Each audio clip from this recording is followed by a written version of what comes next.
എല്ലാവർക്കും പുതിയ വീഡിയോയിലേക്ക് സ്വാഗതം. അപ്പോൾ ഇന്ന് നമ്മൾ ഡിസ്കസ് ചെയ്യാൻ പോകുന്നത് കഴിഞ്ഞ ദിവസം നടന്ന ചാമ്പ്യൻസ് ലീഗിലെ പ്രധാനപ്പെട്ട ടീമുകളുടെ പ്രധാനപ്പെട്ട മത്സരങ്ങളെ കുറിച്ചിട്ടാണ്. അപ്പോൾ ലിവർപൂളിൽ നിന്ന് തുടങ്ങാം. ഇപ്പോൾ നിലവിലെ പ്രീമിയർ ലീഗ് ചാമ്പ്യന്മാരായ ലിവർപൂള് 6-0 കരബാഗ്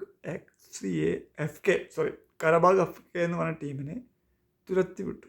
അപ്പോൾ ലിവർപൂളിന് വേണ്ടിയിട്ട് മക്കാലിസ്റ്റർ 2 ഗോൾ നേടി, പിന്നെ വിഡ്സ് ഗോൾ നേടി, സല ഗോൾ നേടി, എക്കറ്റിക്ക ഗോൾ നേടി, കിയസ ഗോൾ നേടി. എന്തായാലും മികച്ച വിജയമാണ്. പ്രീമിയർ ലീഗിലെ തോൽവികൾക്ക് അവർ പകരം ചോദിച്ചത് ഈ പ്രകാരമായിപ്പോയി.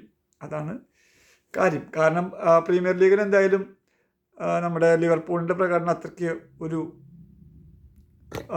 തൃപ്തികരമല്ല. കാരണം കഴിഞ്ഞ ദിവസമായാലും അവർ പ്രീമിയർ ലീഗിൽ തോറ്റു, അവസാന നിമിഷം ഗോൾ വഴങ്ങി 3-2 തോറ്റു.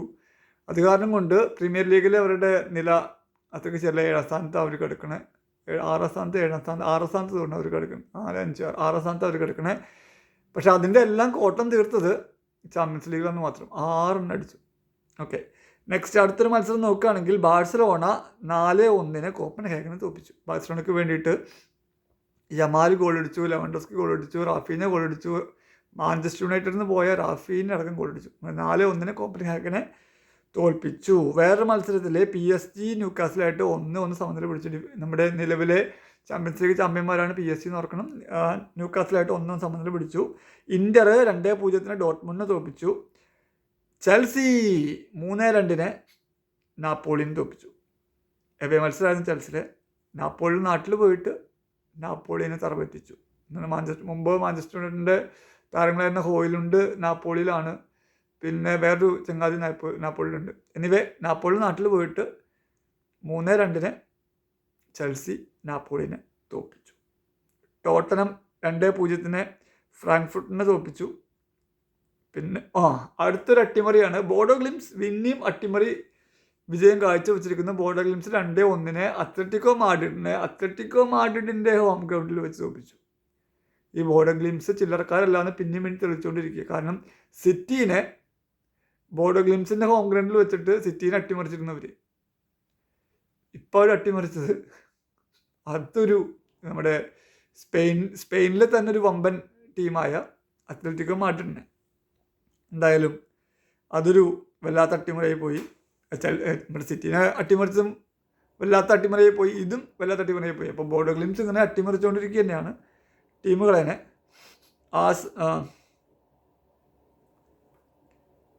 പിന്നെ ബയേൺ 2-1 PSV ഐൻഡോവനെ തോൽപ്പിച്ചു. പിന്നെ ഏറ്റവും വലിയ ഒരു അട്ടിമറി എന്ന് പറയാൻ പറ്റുമെന്ന് അറിയില്ല, രണ്ടും മോശമില്ലാത്ത ടീമുകൾ തന്നെയാണ്. പക്ഷെ ടീമുകളെ കമ്പയർ ചെയ്ത് നോക്കുമ്പോൾ ഒരു അട്ടിമറി എന്ന് വേണം പറയാം. റയൽ മാഡ്രിഡിനെ ബെൻഫിക്ക 4-2 മുട്ടുകുത്തിച്ചു. വല്ലാത്തതായിപ്പോയി. എന്തായാലും റയൽ മാഡ്രിഡ് സാബി അലോൺസൊക്കെ പോയിട്ട് പുതിയ കോച്ചിൻ്റെ കീഴിൽ അവർ ആ പുതിയ കോച്ചിൻ്റെ ശൈലിയൊക്കെ ഇങ്ങനെ അഡാപ്റ്റ് ചെയ്ത് വരുന്നേ ഉള്ളൂ. പക്ഷേ എന്നിരുന്നാലും എംബാപ്പെ, വിനീഷ്യസ് തുടങ്ങിയ കളിക്കാരൊക്കെ അണിനിരന്ന റയൽ മാഡ്രിഡിനെ ബെൻഫിക്ക 4-2 തോൽപ്പിച്ചു. ബെൻഫിക്കയുടെ കോച്ച് ആരാന്നറിയാലോ? മൗറീനോയുടെ ശിക്ഷണത്തിലുള്ള മൗറീനോയുടെ പിള്ളേര് റയൽ മാഡ്രിഡിനെ 4-2 തോൽപ്പിച്ചു. ഏതായാലും ബെൻഫിക്കയുടെ ഹോം ഗ്രൗണ്ടിൽ വെച്ചിട്ടാണ്, ലിസ്ബണിൽ വെച്ചിട്ടാണ് കളി നടന്നത്. 4-2 തോൽപ്പിച്ചു. അതിൻ്റെ അവസാനത്തെ ഗോൾ അടിച്ചത് ഒരു ഫ്രീ കിക്കുന്ന നമ്മുടെ ബെൻഫിക്കയുടെ ഗോൾ കീപ്പറായിരുന്നു. ഗോൾ കീപ്പർമാർ അധികം ഗോൾ അടിക്കണം നമ്മൾ കണ്ടിട്ടില്ല. എന്നാലും നമ്മുടെ ആലിസൺ ഉൾപ്പെടെ കുറച്ച് പേരൊക്കെ ഗോൾ അടിച്ചിട്ടുണ്ട്.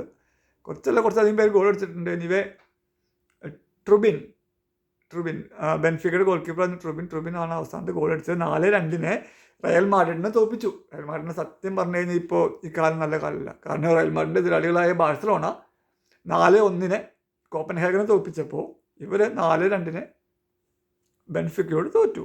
എംബാപ്പെ ഡബിൾ ഗോൾ അടിച്ചു. വേറെ കാര്യം എന്ന് പറഞ്ഞു കഴിഞ്ഞാൽ അസൻസിയോ 2 യെല്ലോ കാർഡ് കണ്ട് പുറത്തായി. റോഡ്രിഗോ 2 യെല്ലോ കാർഡ് കണ്ട് റോഡ്രിഗോയും പുറത്തായി. അപ്പോൾ കളി അവസാനിപ്പിച്ചപ്പോൾ റയൽ മാഡ്രിഡിൽ ടോട്ടൽ 9 പേര്, ഗോൾ കീപ്പർ അടക്കം 9 പേരേ ഉണ്ടായിരുന്നുള്ളൂ. 2 പേർ റെഡ് കാർഡ് കണ്ട് പുറത്ത് പോയി. മോശം പ്രകടനമാണ്, മോശം റിസൾട്ടാണ് റയൽ മാഡ്രിഡിനെ അപേക്ഷിച്ച് നോക്കുമ്പോൾ. കാരണം കഴിഞ്ഞ ആഴ്ച തോന്നുന്നു റയൽ മാഡ്രിഡ് സ്പാനിഷിലെ ലീഗിൽ എന്ന് പറഞ്ഞാൽ ലാ ലീഗിലല്ല, വേറൊരു സ്പാനിഷിലെ ലീഗിൽ ഒരു കുഞ്ഞൻ ടീമിനോട് തോറ്റത് നമ്മൾ കണ്ടിരുന്നു.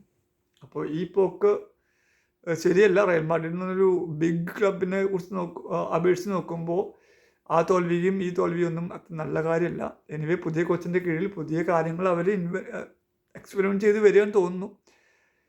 അതൊക്കെയാണ് വിശേഷങ്ങൾ. അപ്പോൾ റയൽ മാഡ്രിഡിന് അട്ടിമറി നേരിട്ടു. അത്ലറ്റിക്കോ മാഡ്രിഡിന് ബോർഡോ ഗ്ലിംസ് അട്ടിമറിച്ചു. പിന്നെ ആസ് യൂഷ്വൽ ചെൽസി നാപ്പോളിയുടെ ഹോം ഗ്രൗണ്ടിൽ പോയിട്ട് തോൽപ്പിച്ചു. പിന്നെ ഓബ്വിയസ്ലി നമ്മൾ ബാഴ്സലോണ 4-1 കോപ്പൻഹാഗനെ തോൽപ്പിച്ചു. അങ്ങനെ റിസൾട്ടുകൾ പലവധിയുണ്ട്. ബയേൺ 2-1 PSV Eindhoven തോൽപ്പിച്ചു. അതൊക്കെ സിറ്റിയുടെ ഒരു മാഞ്ചസ്റ്റർ സിറ്റി 2-0 ഗലറ്റാസറയെ തോൽപ്പിച്ചിട്ടുണ്ട്. മാഞ്ചസ്റ്റർ സിറ്റി 2-0 ഗലറ്റാസറെ തോൽപ്പിച്ചു. ആഴ്സണൽ 3-2 കെയ്റത്തിന് തോൽപ്പിച്ചു. ബയർ ലെവർക്യൂസൻ 3-0 വില്ലറയലിനെ തോൽപ്പിച്ചു. അങ്ങനെ പ്രധാനപ്പെട്ട മത്സരങ്ങളിലൊക്കെ റിസൾട്ട് ആയി.